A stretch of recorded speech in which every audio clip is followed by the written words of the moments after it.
Colonisation, c'est l'implantation dans un pays étranger d'un pouvoir qui n'est pas autochtone et qui se réclame d'un certain nombre de principes tels que la civilisation, entre guillemets, de ces peuples étrangers et ce qu'on appelait la mise en valeur économique et sociale. Décolonisation, c'est quelque chose en fait de très ambigu. C'est la rupture du lien de dépendance par rapport à l'ancienne puissance coloniale, mais il me semble que ceux qui ont décolonisé pensaient poursuivre d'une certaine manière les objectifs de la colonisation.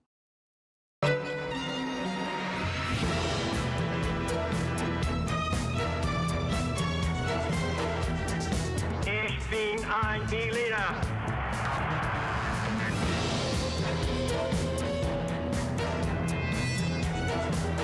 It is complete independence that we want.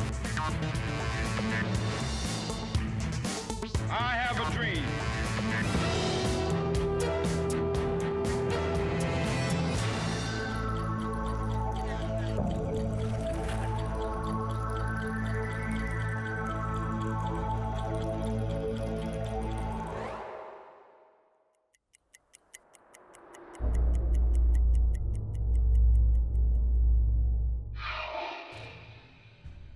Ébranlées à l'issue de la Première Guerre mondiale, les puissances coloniales européennes perdent définitivement leur capital de prestige au cours du second conflit mondial.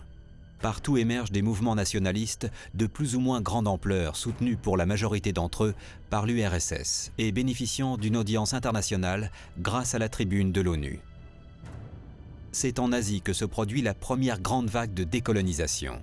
Les possessions britanniques d'Inde, de Birmanie et de l'île de Ceylan accèdent à l'indépendance dès 1947-1948.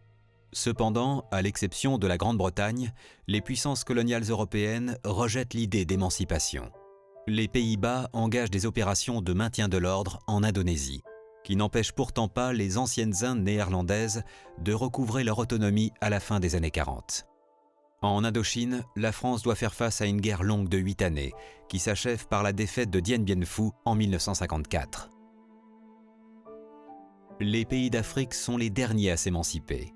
Le Maghreb connaît une phase de décolonisation plus ou moins négociée, à l'exception de l'Algérie, qui ne devient indépendante qu'à l'issue d'une nouvelle guerre, qui s'étend de novembre 1954 à mars 1962. L'Afrique noire, quant à elle, qu'il s'agisse des possessions britanniques ou françaises, se libère du joug colonial dans le cadre d'un processus généralement négocié et relativement pacifique. La décolonisation prend définitivement fin au milieu des années 70 avec l'accession à l'indépendance des anciennes possessions portugaises.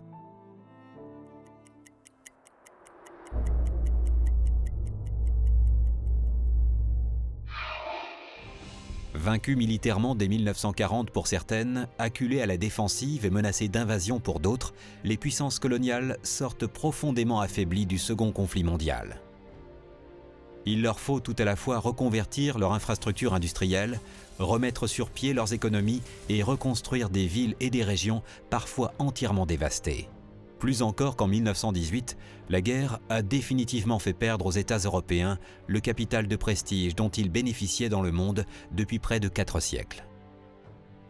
En Asie notamment, les Japonais ont tout fait pour promouvoir pendant la guerre le thème de l'anticolonialisme contre les Blancs et n'ont pas hésité dans les territoires qu'ils occupaient à soutenir les mouvements indépendantistes naissants. De même, les Alliés ont assimilé leur combat tout au long du conflit à une croisade pour la liberté face à des États fascistes conquérants, intransigeants et sans scrupules. Après la Seconde Guerre mondiale, après ce traumatisme mondial, après ces plus de 50 millions de victimes, après cette découverte que l'homme peut s'autodétruire de façon aussi forte, il faut une structure internationale pour tenter de maintenir la paix. Comme l'avait tenté la SDN, la Société des Nations, durant l'entre-deux-guerres. Mais l'ONU, cette fois-ci, se dote de moyens supplémentaires, se dote de structures comme les casques bleus, et l'ONU affirme aussi que chaque peuple, les 51 premiers États membres de l'ONU, de la conférence de San Francisco, sont avec des droits internationaux équivalents. Ainsi, la Charte de l'Atlantique, adoptée le 14 août 1941, proclame solennellement le droit qu'a chaque peuple de choisir la forme de gouvernement sous laquelle il doit vivre. Ce principe prend valeur universelle après la signature de la Charte des Nations Unies le 26 juin 1945 à San Francisco. Dès la colonisation, il y a le refus, il y a la non-acceptation, qui dans un premier temps ne peut pas s'exercer parce que les puissances coloniales sont tellement fortes qu'aucun mouvement de protestation ne peut être entendu et puis ne peut être réalité. Mais progressivement, le système va se fissurer. Se fissure par quoi? Les deux guerres, 14-18, 39-45, où à chaque fois, du fait de la très forte participation des troupes des empires, des troupes coloniales dans les deux conflits, les soldats de ces colonies qui se sont battus pour leur mère patrie se disent après-guerre, mais il faut que j'obtienne enfin des statuts différents, il faut que enfin j'obtienne des droits, mais aucun droit. L'URSS, depuis l'époque de Lénine, se veut une force d'appui au mouvement d'émancipation des peuples colonisés dans le cadre de la Révolution mondiale. Ses dirigeants soutiennent systématiquement les pays d'Amérique latine, d'Afrique et d'Asie à la tribune de l'ONU dès 1947. Cette action est fréquemment relayée par des partis communistes nationaux européens. Les États-Unis, anciennes colonies anglaises émancipées, sont par tradition opposés à la possession de colonies. Pour s'assurer le soutien des peuples coloniaux, Roosevelt n'a pas hésité pendant la guerre à leur faire des promesses d'émancipation. Poursuivi par son successeur Truman, cette attitude critique à l'égard du fait colonial s'avère cependant plus ambiguë à partir de 1948. À cette date, en effet, les impératifs liés à la guerre froide imposent aux Américains le soutien au maintien de la tutelle européenne dans les zones menacées de tomber dans l'orbite soviétique. Dès sa création en 1945, l'Organisation des Nations Unies devient l'une des tribunes du débat colonial. Les tenants du statu quo et ceux de la décolonisation s'y affrontent dans des joutes enflammées. Conduite par l'Inde et l'Égypte et soutenue par l'URSS, le bloc anticolonial, qui comprend les pays d'Amérique latine et arabo-asiatique, parvient ainsi dès 1948 à infléchir l'action de l'ONU en obtenant l'évolution des anciens territoires sous tutelle vers l'indépendance sous contrôle international. Leur combat exerce une véritable fascination sur les mouvements indépendantistes.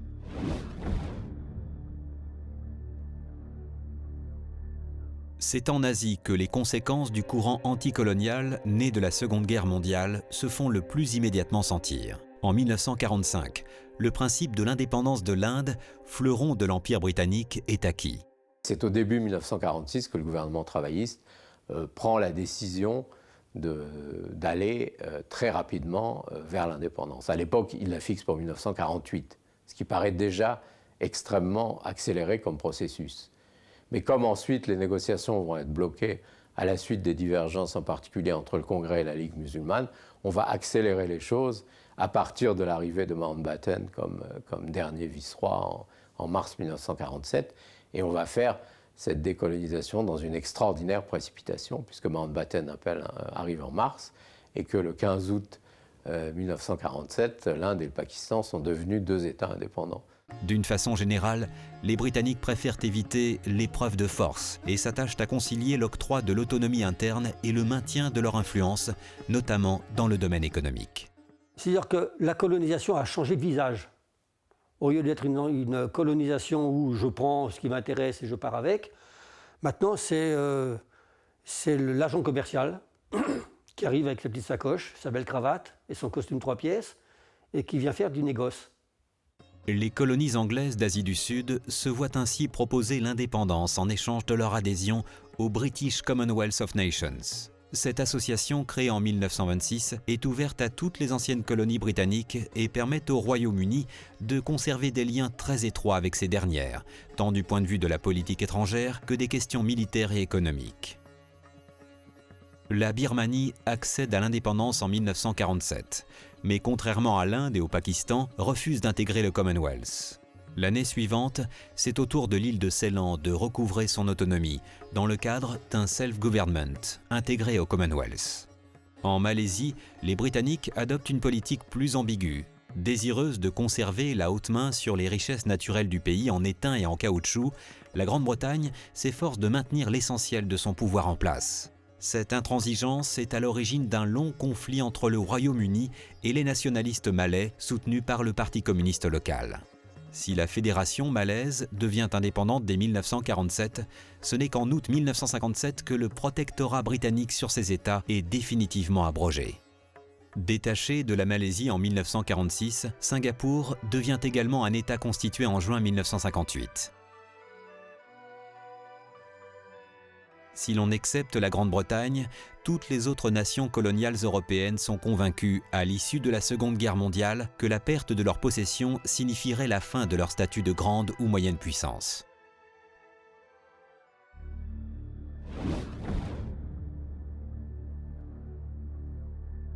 Les Pays-Bas considèrent ainsi qu'ils ne peuvent se passer de leur empire et de ses richesses, qui seules sont en mesure de leur assurer la prospérité économique et une influence sur la scène internationale.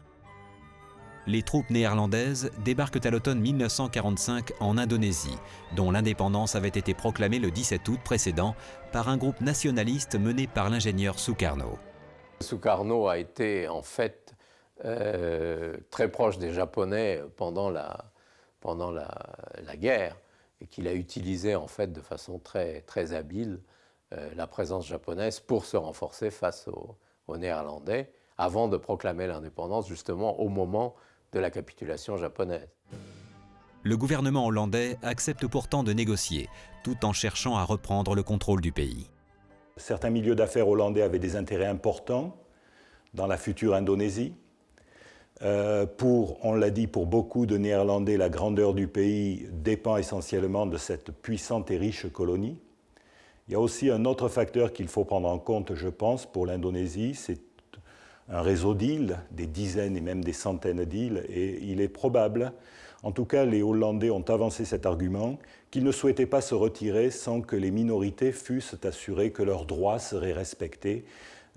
Sukarno était animé par des tendances centralisatrices, alors que les Hollandais auraient aimé céder le pouvoir à un gouvernement de type fédéral, reconnaissant en quelque sorte les libertés et les autonomies des différentes îles et des ethnies, si vous voulez, qui les occupaient.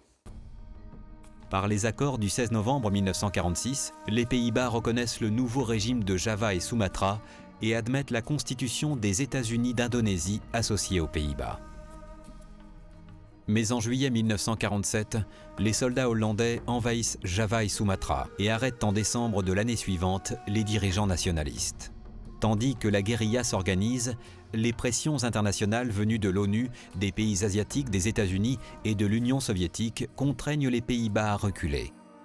En décembre 1949, ils doivent accepter l'indépendance des États-Unis d'Indonésie. L'Union hollando-indonésienne, établie à cette occasion, est finalement dénoncée en 1954. À cette date, les liens entre la Hollande et son ancienne colonie sont définitivement rompus.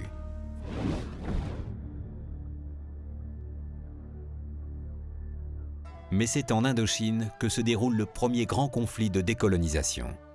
L'Indochine est depuis sa conquête à la fin du XIXe siècle le nom donné aux possessions coloniales françaises en Asie du Sud-Est. Elles couvrent de vastes territoires et comprennent au nord le Tonkin, au sud la Cochinchine et le Cambodge, et au centre du pays l'Annam et une grande partie du Laos.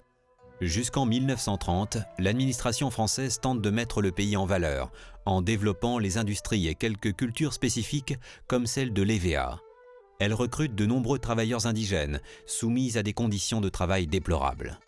Sous l'effet du mécontentement, se développe dans les années 1920 un mouvement nationaliste inspiré du Kuomintang chinois, tandis qu'en métropole, un jeune membre du Parti communiste français, Nguyen Anh Quoc, le futur Ho Chi Minh, milite pour l'indépendance du Vietnam. Il fonde en 1930 le Parti communiste indo-chinois, puis profite de la défaite française de 1940 et de l'invasion de la péninsule par les troupes japonaises pour créer l'année suivante la Ligue pour l'indépendance du Vietnam, le Viet Minh. Il recrute notamment un homme qui sera l'artisan des victoires militaires du Viet Minh, Vo Nguyen Giap, le futur général Giap. Le 9 mars 1945, un coup de force japonais élimine en quelques heures l'armée et l'administration française restée fidèle au régime de Vichy.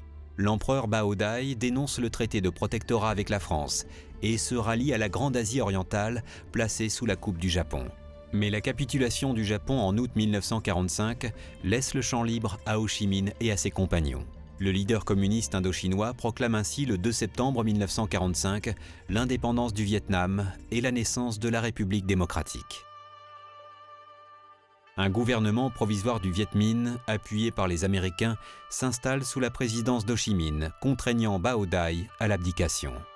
Mandaté par De Gaulle, le général Leclerc débarque en Indochine le 5 octobre 1945 à la tête de troupes destinées à reprendre le contrôle du pays, sans toutefois rechercher ouvertement le conflit. En 4 mois, il réussit à reconquérir la Cochinchine, le Sud-Annam et le Cambodge. L'année 1946 voit toutes les tentatives de négociation échouer entre le gouvernement français et Ho Chi Minh. Le premier est prêt à faire des concessions dans le sens de l'autonomie politique, mais n'entend pas remettre en cause la souveraineté de la France. Il propose ainsi la constitution d'une fédération indo-chinoise dans le cadre de l'Union française. Le second entend au contraire promouvoir l'unité des 3 Qui, ou 3 provinces du Vietnam, Annam, Tonkin, Cochinchine, dans le cadre de l'indépendance. En décembre 1946, la guerre éclate. Alors en décembre 1946, il y a le bombardement de Haiphong par la marine française, car Haiphong a été plus ou moins investi par le Viet Minh. On peut considérer cette date comme le début de la première guerre d'Indochine. Ce bombardement est suivi par un assaut du Viet Minh sur Hanoï. 300 Français, des civils essentiellement, sont enlevés. Une partie d'entre eux seront assassinés. Là, c'est vrai, véritablement, fin 1946, le début des violences entre les troupes françaises et le Viet Minh. Et jusqu'à 1949, on va assister à une guerre de harcèlement du Viet Minh qui pratique à merveille la guérilla. Si les Français tiennent les villes et la plupart des régions vitales du pays, le Viet Minh parvient à instituer de véritables zones libérées dans certaines régions difficiles d'accès. Englués dans un conflit qui s'éternise, les Français cherchent des interlocuteurs non communistes pour négocier. Le jeu de la France va être de susciter un contre-pouvoir en quelque sorte au Viet Minh. Ce sera effectivement Bao Dai, l'héritier légitime du trône d'Annam. Et c'est avec lui que sont signés en juin 1948 les accords de la baie d'Along, qui reconnaissent l'indépendance d'un Vietnam, membre en tant qu'État associé de l'Union française qui a vu le jour en 1947. L'année suivante, des accords identiques sont conclus avec le Laos et le Cambodge, reconnus comme États associés. Ces concessions apparentes masquent en fait le maintien du protectorat français sur l'Indochine. La victoire de Mao Tse-tung en Chine, à la fin de 1949, fait basculer le conflit dans une nouvelle dimension, celle de la lutte contre le communisme. Outre une aide matérielle, les communistes chinois offrent un refuge aux troupes du Viet Minh. Ces dernières, sans renoncer à la guérilla, s'engagent dans des opérations plus classiques, grâce à la constitution de grandes unités et à l'habileté tactique de Giap. La guerre donc va être beaucoup plus compliquée que la guerre de Corée, puisque dans le camp de la décolonisation, on trouve les communistes, mais on trouve aussi les nationalistes. Et donc de ce côté-là, il y a le soutien de la Chine, il y a également le soutien de l'URSS. Et du coup, le jeu se complique par le fait que les États-Unis officiellement étaient anticolonialistes, et donc ils ne voyaient pas d'un bon œil la poursuite de la colonisation française en Indochine, mais stratégiquement, ils voyaient bien que l'effondrement de l'Indochine serait la prise du pouvoir par les communistes, donc élargirait la carte des pays rouges. La France, de son côté, reçoit le soutien financier des Américains, qui envisagent désormais le conflit indo-chinois comme un nouvel épisode de la guerre froide, au même titre que la guerre de Corée. Après une période marquée par plusieurs lourdes défaites à Cao Bang, Lang Son et Lao Khe, l'arrivée du général Delattre comme commandant en chef des troupes d'Indochine en décembre 1950 marque un certain redressement tant militaire que moral. L'ancien chef de la première armée française rentre dès décembre 1951 en France, où il décède peu après. Ses successeurs, les généraux Salan en 1952 et Navarre en 1953, ne parviennent pas à rétablir une situation stratégique compromise et doivent se replier sur la Cochinchine. À la suite de l'armistice de Corée en juillet 1953, les Américains décident d'engager une négociation globale avec les pays communistes, dans l'espoir de mettre fin aux conflits asiatiques. Pour ce faire, une conférence doit se tenir à Genève en mai 1954. Désireux d'obtenir une victoire décisive afin de pouvoir négocier en position de force, les militaires français conçoivent un plan destiné à obliger le corps de bataille Viet Minh à concentrer ses troupes pour mieux l'écraser.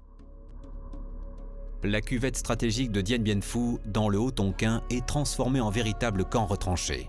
Protégé par 3 points d'appui excentrés au nord, Gabriel, Anne-Marie et Béatrice, et un point au sud baptisé Isabelle, Dien Bien Phu est rapidement encerclé par le corps de bataille Viet Minh, qui, sous la conduite du général Giap, donne l'assaut aux 15 000 hommes des troupes françaises à partir du 13 mars 1954. Après 57 jours et 57 nuits de combats acharnés, la garnison du camp retranché, totalement encerclée et à bout de munitions, est contrainte de rendre les armes le 7 mai 1954 à 17h30.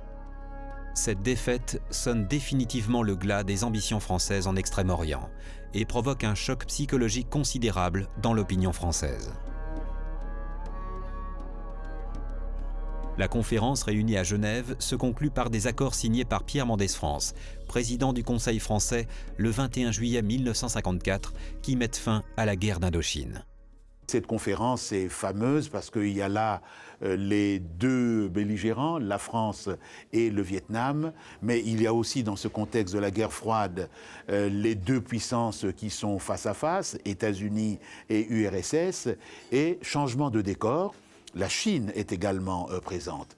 Donc c'est un moment absolument extraordinaire parce que cette crise a eu un retentissement considérable en France et je dirais pour la première fois depuis le départ du général de Gaulle en 1946, on a un Premier ministre, Pierre Mendès France, qui est une forte personnalité, un peu cassante, mais qui a un programme et qui dit « je vous règle ce problème dans 2 semaines ». Il y a la petite anecdote veut qu'il fallait terminer, je ne me rappelle plus exactement quel jour, mais il fallait terminer à minuit, au bout du 2e ou 3e jour.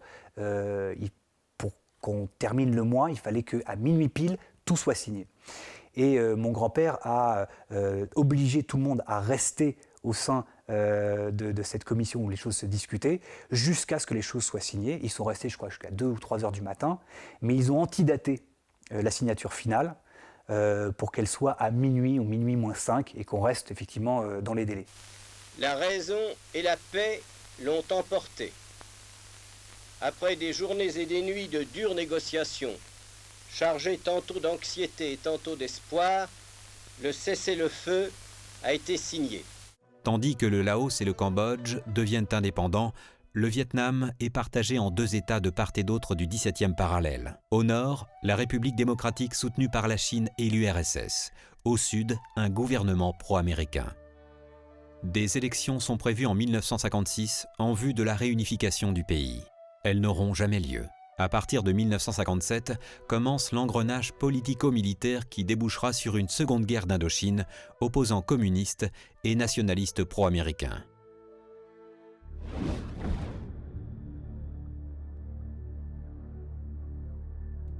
La décolonisation manquée de l'Indochine incite le pouvoir politique français à se montrer plus conciliant dans les territoires où l'agitation nationaliste gagne en intensité.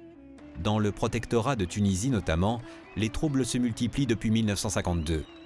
Le 31 juillet 1954, lors de la rencontre de Carthage, Pierre Mendès France reconnaît l'autonomie interne de l'État tunisien. Des négociations sont entamées et aboutissent à l'indépendance totale du nouvel État le 20 mars 1956. La République tunisienne est officiellement proclamée le 25 juillet 1957 et le leader nationaliste Habib Bourguiba en est le premier président. Au Maroc, la France doit également faire face à un mouvement de lutte armée provoquant la guérilla urbaine. À l'été 1955, le gouvernement choisit de négocier avec le sultan Mohamed V, rentré d'un exil forcé.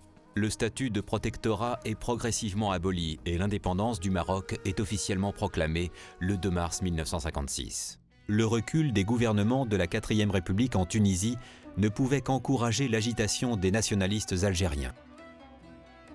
Ceux-ci, partiellement regroupés au sein d'un Front de Libération Nationale, ou FLN, déclenchent le 1er novembre 1954 une insurrection sur tout le territoire de l'Algérie. Il réclame l'indépendance nationale par la restauration de l'État algérien et annonce la création d'une armée de libération nationale, l'ALN.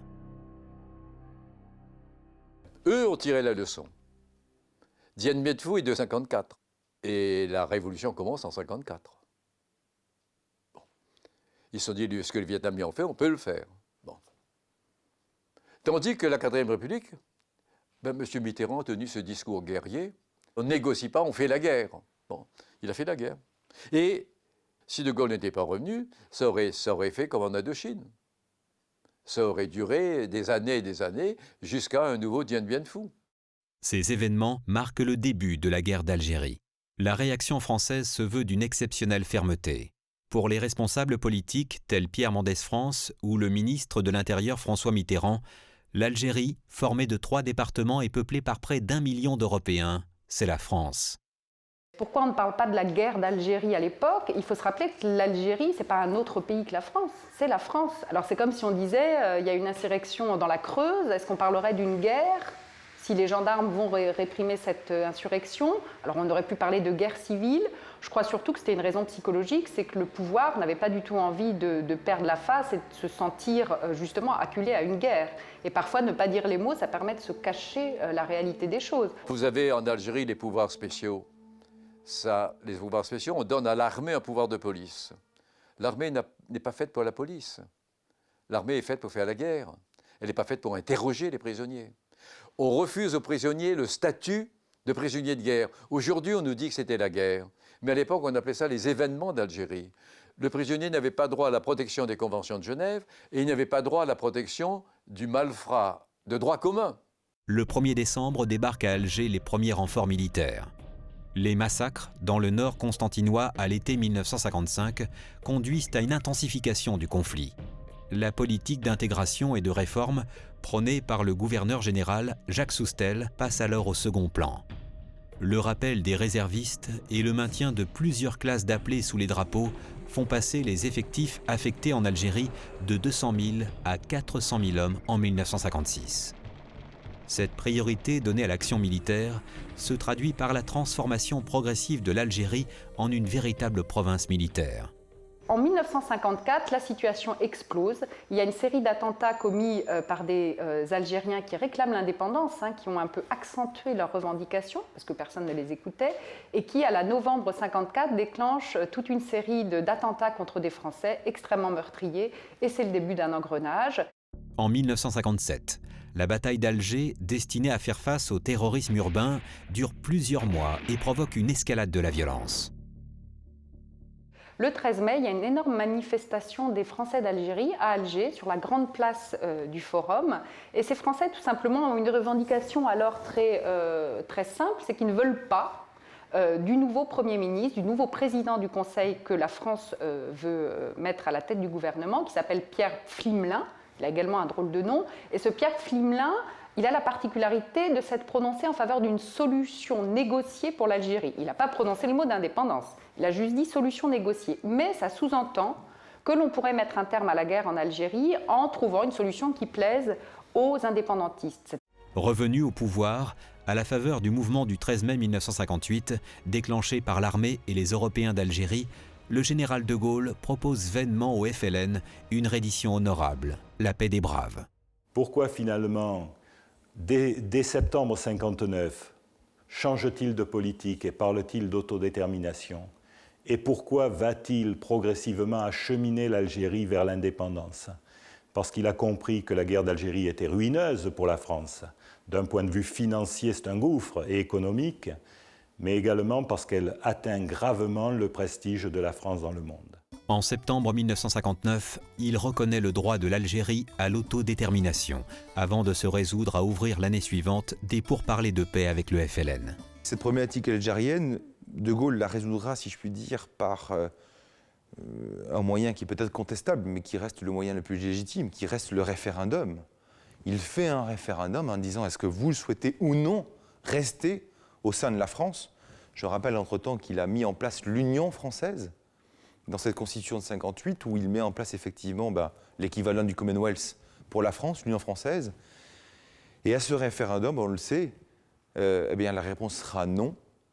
les Algériens ne souhaitent pas effectivement rester dans cette Union française. Ceux-ci aboutissent finalement en 1962 avec les accords d'Évian qui reconnaissent l'indépendance de l'Algérie. L'Algérie, c'est d'une certaine manière l'histoire d'un amour déçu ou d'occasions manquées avec la France.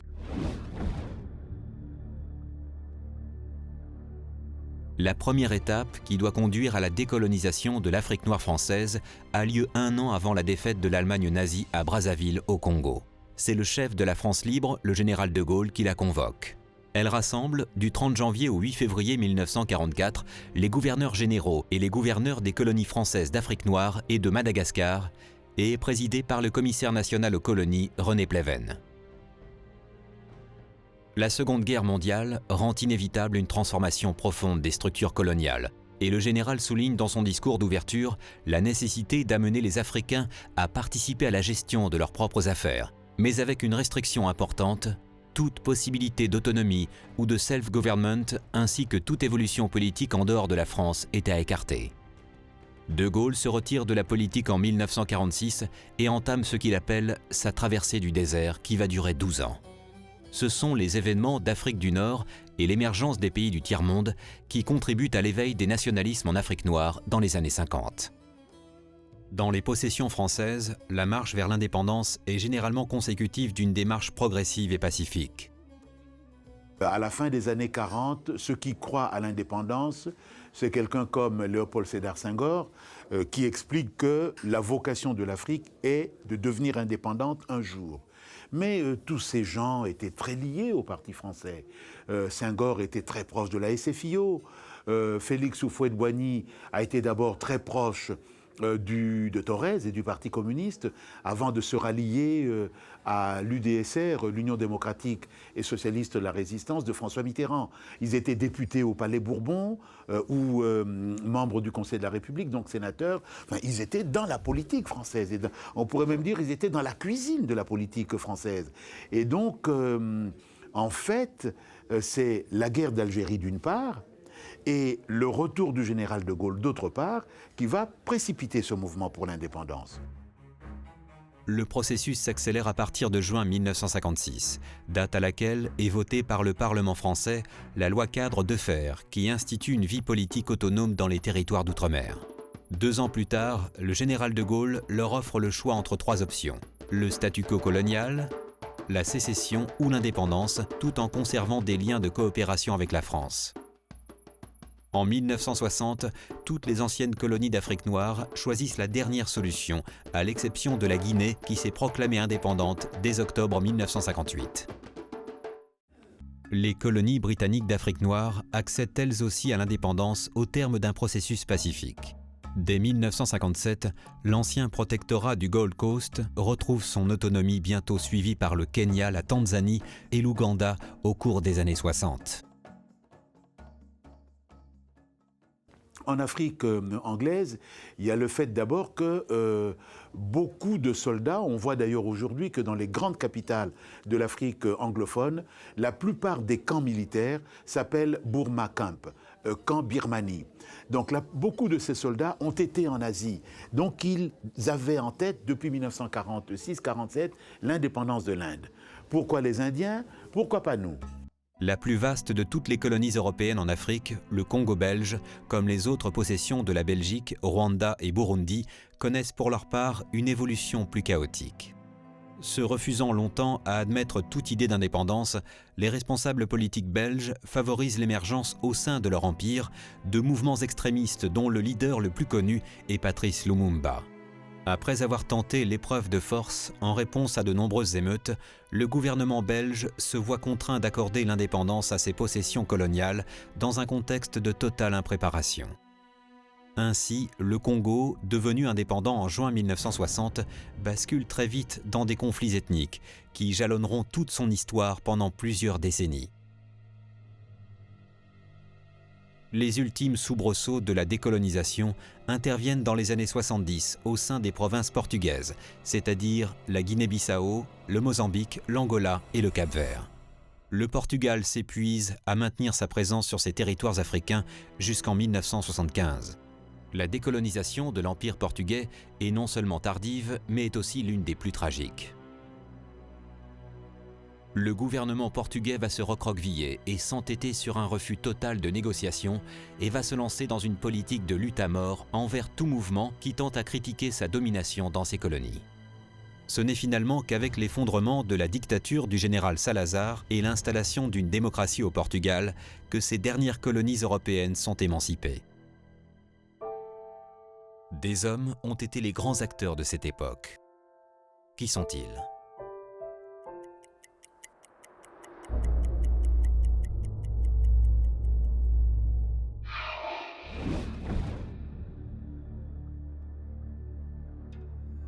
Né le 19 mai 1890 dans une des provinces du nord du Vietnam, Ho Chi Minh, qui veut dire celui qui éclaire en vietnamien, est issu d'une famille modeste.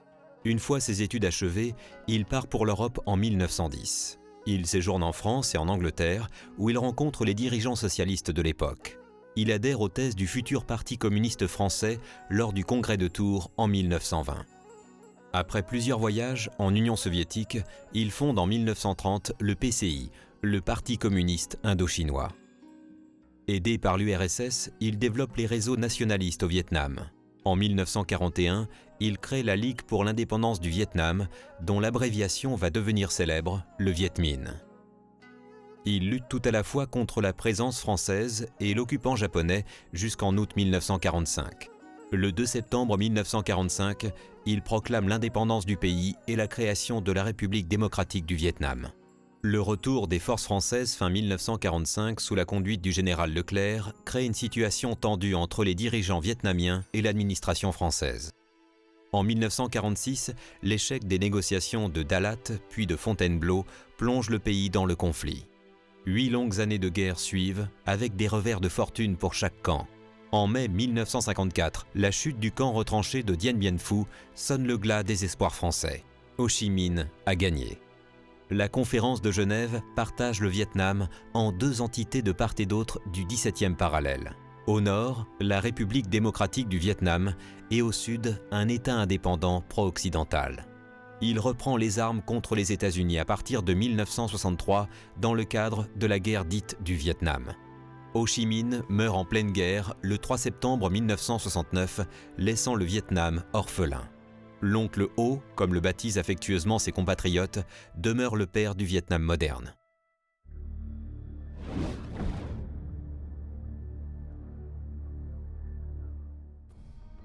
Né officiellement en 1903 à Monastir, Habib Bourguiba effectue des études de droit à Paris, avant de se lancer en politique au début des années 30. Il adhère ainsi au Parti nationaliste d'Estour, créé en 1920, qui réclame de profondes réformes démocratiques. En mars 1934, il rompt avec ce mouvement et fonde avec d'autres militants son propre parti, le Néo d'Estour, avec pour objectif de conduire son pays à l'indépendance. Il parvient dès 1937 à s'imposer comme le seul leader nationaliste tunisien. Après avoir tenté vainement de négocier avec le gouvernement français, il choisit l'épreuve de force et passe dans la clandestinité. Inculpé en juin 1939 pour conspiration contre la sûreté de l'État et incitation à la guerre civile, Bourguiba est emprisonné en Tunisie puis en France et ne retrouve la liberté qu'en juin 1943. Étroitement surveillé par le gouvernement français à la Libération, il parvient à s'enfuir en Égypte au printemps 1945 et tente de trouver des appuis dans les pays étrangers. L'arrivée de Pierre Mendès France comme président du Conseil fait considérablement évoluer la situation. Par le discours de Carthage du 31 juillet 1954, la France s'engage à reconnaître l'autonomie de la Tunisie. Le 20 mars 1956, le pays devient indépendant, mais Bourguiba n'en prend la tête que le 25 juillet 1957. Après près de 30 ans d'un pouvoir sans partage, il est finalement destitué le 7 novembre 1987 avant de s'éteindre le 6 avril 2000.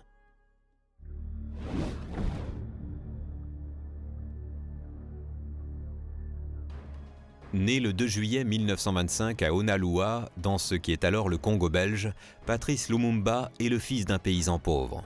C'est un élève brillant, fréquentant les établissements catholiques des missionnaires belges. Membre de l'élite africaine locale, il se lance dans la vie politique embryonnaire dans les années 1955-1956 et fonde en 1958 le mouvement national congolais qui revendique l'indépendance. Arrêté par les autorités belges en janvier 1960 et condamné à 6 mois de prison, Lumumba est libéré quelques jours plus tard pour prendre part aux discussions qui mènent en quelques semaines le Congo à l'indépendance. Son parti ayant obtenu la majorité des sièges aux élections législatives de mai 1960, il devient le premier Premier ministre du Congo indépendant. Mais il doit rapidement faire face à une mutinerie de l'armée congolaise, puis à un conflit de pouvoir avec le président de la République, Joseph Kasavubu, qui ne partage pas son intransigeance nationaliste. Le coup d'État de Joseph Désiré Mobutu en novembre 1960 signe sa chute. Arrêté, il est transféré au Katanga, où il meurt assassiné le 17 janvier 1961. Lumumba fut très regretté par toute la communauté des pays non alignés. Le 17 janvier est depuis lors un jour férié au Congo-Kinshasa, où il est considéré comme un héros.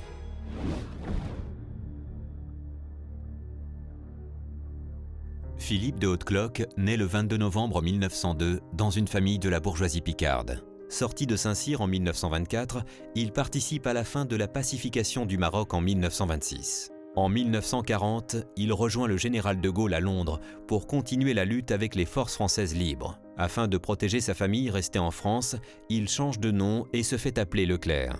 En juillet 1944, avec la 2e DB, il débarque en Normandie avant de libérer Paris le 25 août 1944. En août 1945, le général de Gaulle l'envoie en Indochine pour assurer le rétablissement de l'influence française dans cette région du monde après la capitulation du Japon. Il redresse rapidement la situation militaire. Son rôle en Indochine est trop bref, car il est rappelé en France en 1947 pour être nommé inspecteur des forces françaises en Afrique du Nord. Il disparaît le 28 novembre 1947 dans un accident d'avion au-dessus du Sahara, proche de la ville de Colombe-Béchar, au cours d'une inspection de routine. Il est élevé à la dignité de maréchal de France à titre posthume le 23 août 1952.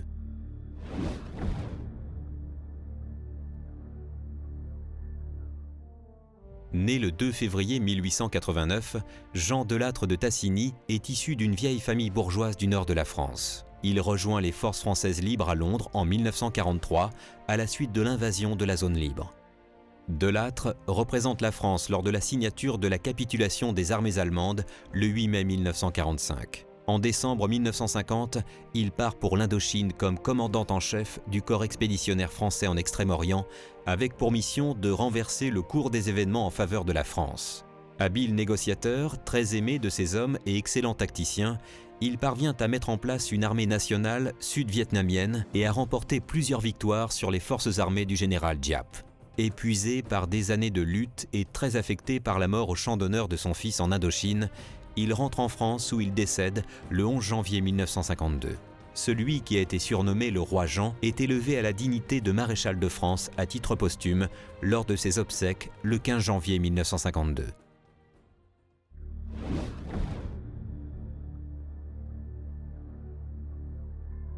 Né à Paris le 11 janvier 1907, Pierre Mendès France devient avocat et s'engage très tôt dans la vie politique. Il est élu député radical-socialiste de Louviers à l'âge de 25 ans. En 1938, il devient sous-secrétaire d'État au Trésor. Lorsque la Seconde Guerre mondiale éclate, il sert comme officier dans l'armée de l'air, puis rejoint, une fois la défaite consommée, le général de Gaulle à Londres. Commissaire, puis ministre de l'économie du général de Gaulle à partir de 1943, il démissionne en avril 1945 en raison de désaccords sur la politique économique à suivre. En juin 1954, il est appelé à la présidence du Conseil à la suite de la défaite de Dien Bien Phu. Suivant sa formule demeurée célèbre, « Gouverner, c'est choisir », il parvient à régler 2 dossiers brûlants. Il met fin à la guerre d'Indochine par les accords de Genève, tandis qu'il engage le processus de décolonisation des protectorats de la Tunisie et du Maroc. Toutefois, le rejet du projet de Communauté européenne de défense, ou CED, provoque la chute de son gouvernement en février 1955. Il prend par la suite la tête du Parti radical socialiste et devient en 1956 ministre d'État du gouvernement Guy Mollet. Opposé à la politique algérienne de ce dernier, il démissionne en mai 1956. Ses choix politiques, ainsi que son refus d'accepter les institutions de la Ve République, le marginalisent petit à petit. Retiré de la vie publique, Pierre Mendès France s'éteint le 18 octobre 1982 à Paris.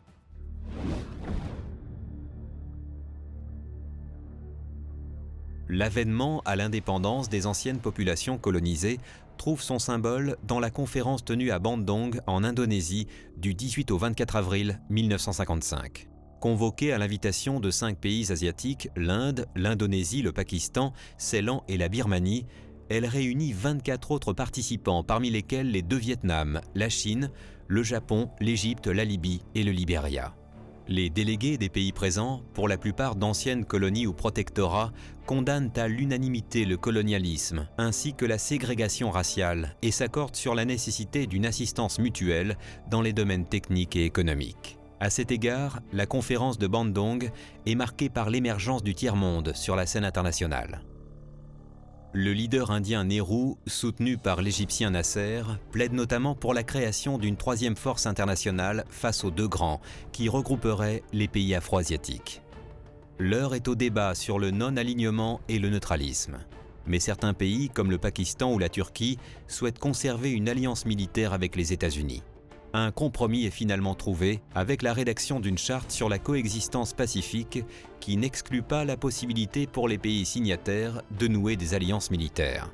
Les grands principes issus de la conférence de Bandung peuvent apparaître aujourd'hui comme une préfiguration de certaines préoccupations contemporaines telles que la stabilisation du prix des matières premières, la condamnation des ségrégations raciales ou bien encore le désarmement.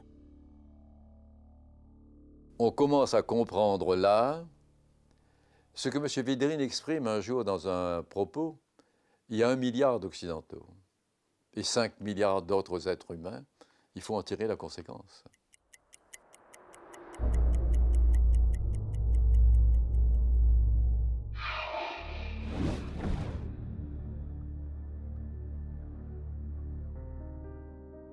L'accession à l'indépendance est loin d'apporter la paix aux nouveaux États constitués.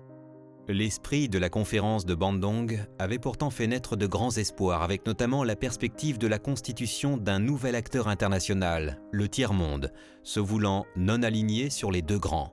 Mais le rêve d'une solidarité entre les pays d'Afrique et d'Asie n'a pas survécu aux bouleversements internationaux de la période post-coloniale. L'implosion du bloc communiste, le décollage économique de l'Asie et le naufrage économique de l'Afrique ont incontestablement mis un terme à un processus qui, en 1955, avait fait naître de grandes espérances.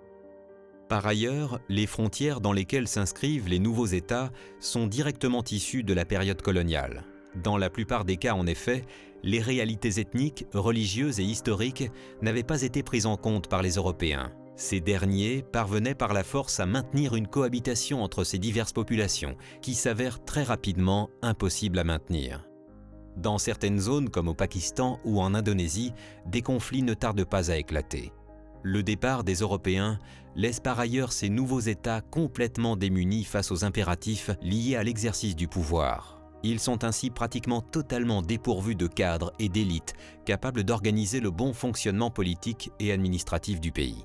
Ces déficiences débouchent généralement sur une instabilité politique chronique, où l'armée s'impose trop souvent comme la seule force organisée capable d'assurer la cohésion nationale.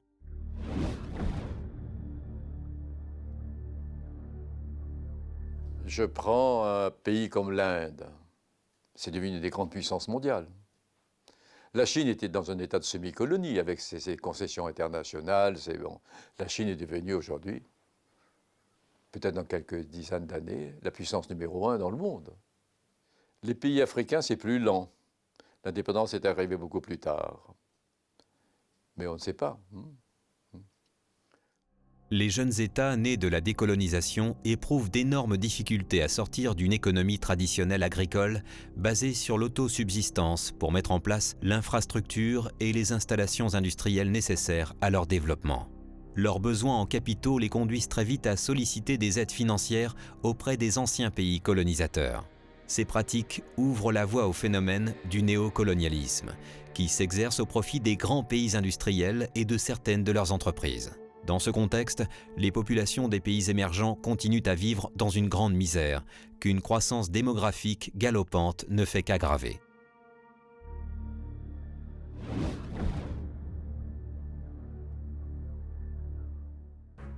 De manière assez paradoxale, la langue des colonisateurs, qu'il s'agisse du français, de l'anglais ou du portugais, sont très vite devenues les langues de l'unité nationale qui permettent de maintenir la cohésion de ces nouveaux États. En effet, les multiples langues ou dialectes locaux constituaient un facteur grave de désintégration au moment de l'indépendance. Il lui faut tout à la fois sauver ce qui peut l'être de son passé précolonial, tout en réinventant une nouvelle culture nationale. La colonisation a laissé beaucoup de frustration. Donc le sentiment d'avoir été humilié pendant la colonisation, le sentiment d'avoir été exploité pendant la colonisation, cette espèce de désir de revanche qui se manifeste sous plusieurs formes. Alors, l'une des formes littéraires et artistiques, c'est la négritude, de dire vous avez nié nos valeurs, mais nous avons des valeurs effectives. Et une autre forme, ça va être nous sommes tellement différents de vous, puisque vous l'avez dit, que nous allons mener contre vous de vraies batailles. Alors, bataille intellectuelle, bataille culturelle, qui peut devenir une bataille économique, un pays comme l'Inde par rapport à l'Angleterre, mais qui peut devenir aussi un combat politique, quitte à aller jusqu'à des formes d'affrontement.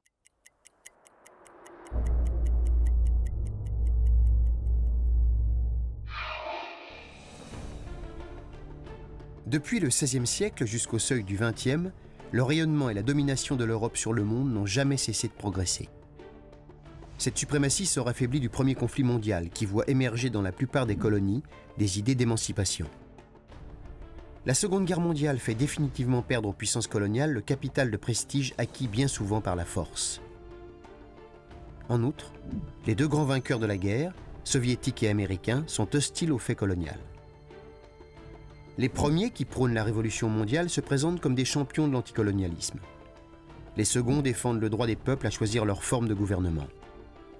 En 1945, le principe de la décolonisation de l'Inde est acquis. En septembre de la même année, le leader communiste indo-chinois Ho Chi Minh proclame l'indépendance du Vietnam. En Indonésie, les indépendantistes menés par Sukarno font de même au moment de la capitulation du Japon. Les puissances coloniales rejettent toute idée d'émancipation et restent convaincus que la perte de leur colonie signifierait la fin de leur statut de grande puissance.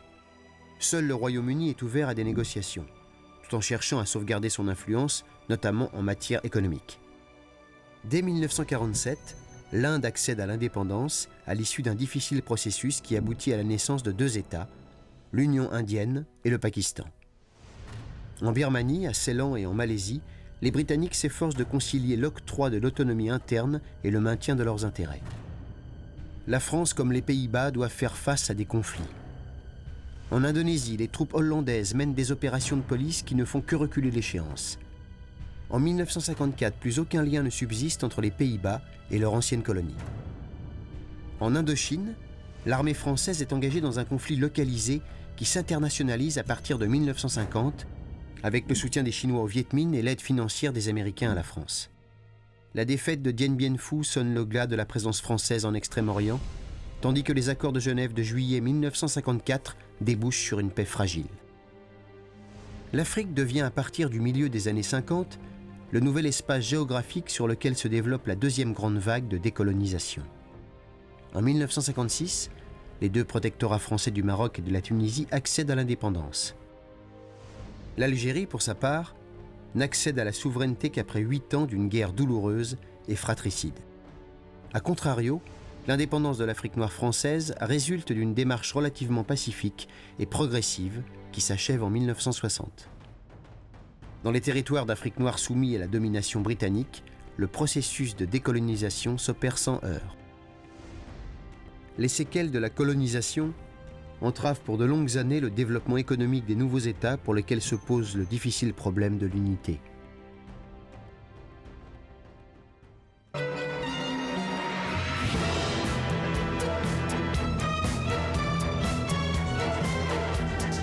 Ich bin ein Berliner.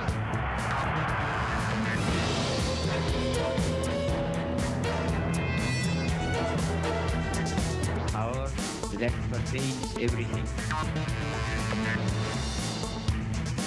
I have a dream.